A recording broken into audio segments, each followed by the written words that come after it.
Jam Tours versus Dee Mwango. Let's go.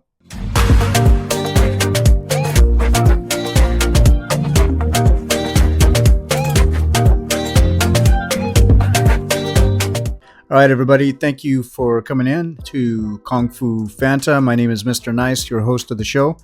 And today I'm doing a reaction on Jam Tours versus Dee Mwango with the court case that Jam Tours has brought to us in the public, and it has pretty much come to a close. The main thing here now is that Dee Mwango, as some of you know, has not showed up a couple times for appearing in the court, and therefore the judge has made a default judgment at this point.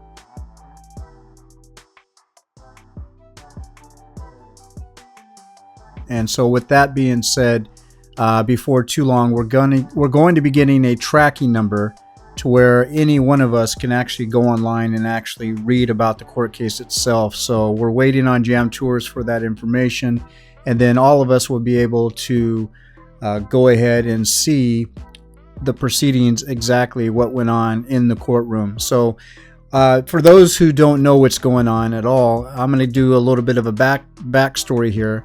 So Jam Tours Africa was in Ghana. He is a gentleman that's from Jamaica, and he has a business where he's actually conducting tours for people in Ghana. And I think he's trying to go ahead and get that set up in Kenya as well. He's in Kenya right now. He's actually gone all the way and married a Kenyan, and they already have a child.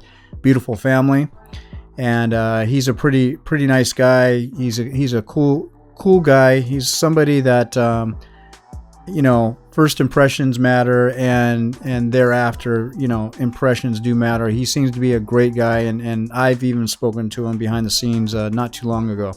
So he sent me some documents that I'm going to show here. Some of you may have seen them, some of you have not, I'm sure.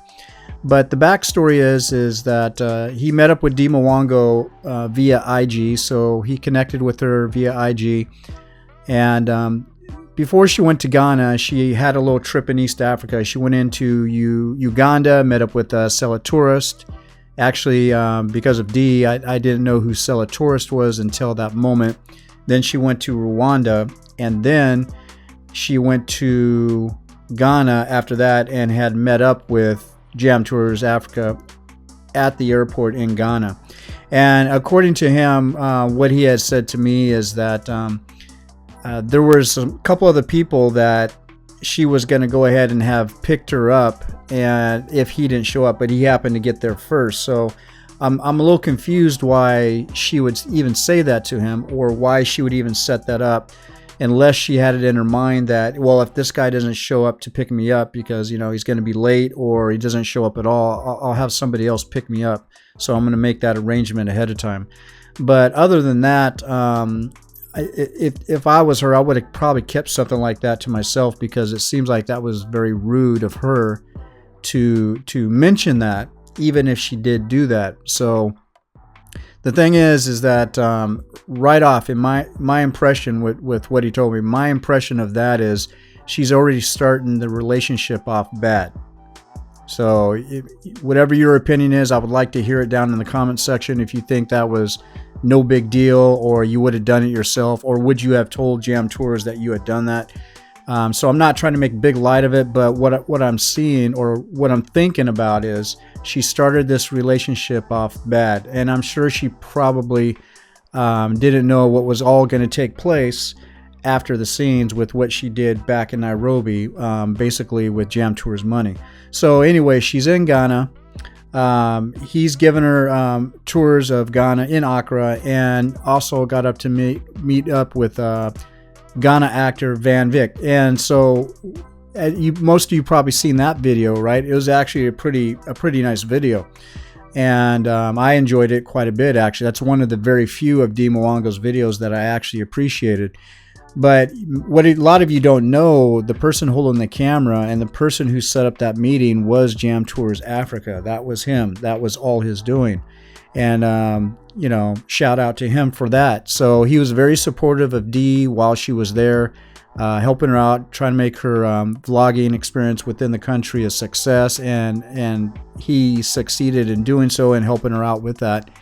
And he didn't charge her anything. She had free lodging. I mean, he hosted her. So he hosted her and stuff like that. They had no romantic relationship whatsoever. There was no, he was like in love with her or anything like that or falling for her. There was nothing like that. This was basically like a business relationship, friendship relationship that he was trying to form with her. But little did he know that Dee was going to stab him in the back later. So as some of you know and some of you don't, Dee Mwango has blocked Jam Tours Africa on WhatsApp and all social media, as well as his lawyer, from contacting her and serving her papers to go to court. All right, so yeah, we got that there. And then, so her trip and everything in Ghana went smoothly. It was an absolute success. Most people, I guess, don't know that it was Jam Tours who set all that up. And yes, that was him being the cameraman at that meeting in Van Vic's restaurant. That was actually his restaurant. Now we're back in Nairobi. They have already had conversations about setting up an Airbnb within Nairobi. I don't remember exactly the conversation, so Jam Tours, excuse me, but I can't remember if she looked for the location or if he had an idea of the location and she went and checked it out. So anyway, they established a location, so they got a flat, and he sent pretty much almost 100% of all the money to have the place rented as well as furnished with the furniture that you see in Dee's videos. And he came to Nairobi, and from what I understand, he was able to collect, at least the first month's worth of money through Airbnb for people that were staying there. He was able to collect that money. The business deal was they were going to have a 50-50 split on running the business. And when he was in Nairobi, this is at the time when he was able to collect that money. She was in Namibia. And actually, she was in southern Namibia as well as northern Namibia. And when she was in northern Namibia, she was with a friend of mine who was hosting her there. Won't get into details in that, but she was in Namibia. So I don't remember if Jam Tours after that first month, he went back to Ghana. But when she came back to Kenya, that's when things went sour. Now, all of a sudden, Jam Tours is cut off from pretty much all communication with Dee. Jam Tours also reached out to Dee as much as possible to find out what's going on. Why are you not communicating with me? Why am I not getting my portion of the money? He was basically locked out of everything. Everything was in her name as far as the flat was concerned in the apartment building.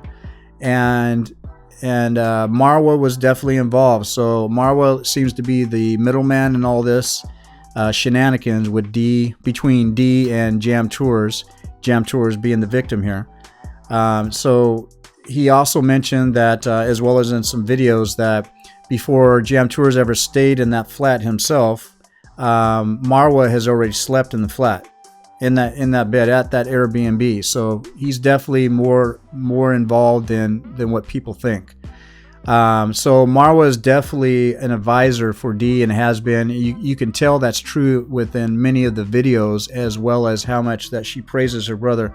I think she praises her brother just a little too much, basically like a god almost, kind of like she's a cult follower to her own brother. But let's go forward with this. So he's not receiving money for many months. He's been trying to contact. He's been blocked by everybody. He's even had a conversation that he had recorded with Davey Jr. and Davey Jr. advising him, a little bit about, if you can't work it out or whatever, get a lawyer. And then pretty much everybody just blocked him. So I think the whole thing with Davey Jr. even talking to him was, absolutely a waste of time. However, it was a conversation that could be recorded and put on record that, there was some communication about the Airbnb itself, about what was going on, that Dee had scammed Jam Tours Africa out of the whole business that he paid for, and he's looking to get his money back, which rightfully so, he should be able to do.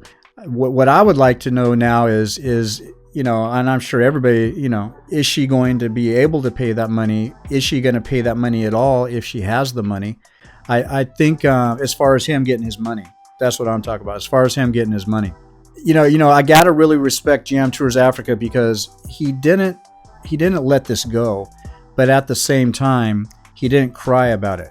Now we have a lot of people that are saying that he cried about it. No, he didn't cry about it. It's the principle. It's the whole principle. When you're in business with somebody, you make an agreement and the other person breaks it, but not only breaks it, but scams you in the process of breaking it. You can't just let somebody get away with that and then reap all the benefits of your hard work, which was basically to earn that money in the first place to send to her to set everything up. That's just absolutely wrong, and that should not be tolerated by anybody.